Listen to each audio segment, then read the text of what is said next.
प्राचीन समय की बात है।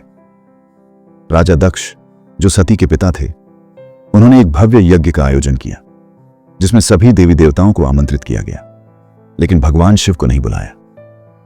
सती, शिव की अर्धांगिनी, अपने पिता से मिलने यज्ञ में बिना बुलाए ही चली गई। जब सती यज्ञ स्थल पर पहुंची तो उन्होंने देखा कि उनके प्रिय स्वामी शिव का अपमान हो रहा है और उनके लिए कोई आसन तक नहीं रखा गया।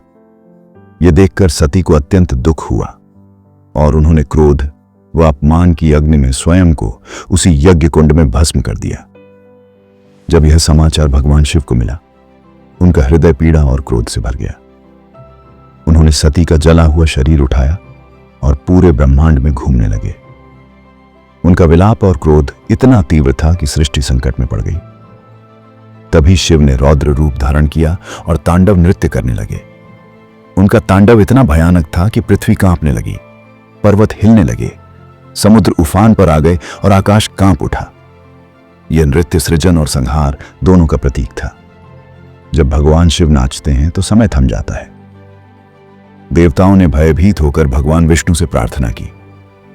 तब विष्णु ने सती के शरीर को अपने सुदर्शन चक्र से खंडित कर दिया, जिससे वह शरीर अलग अलग स्थानों पर गिरा।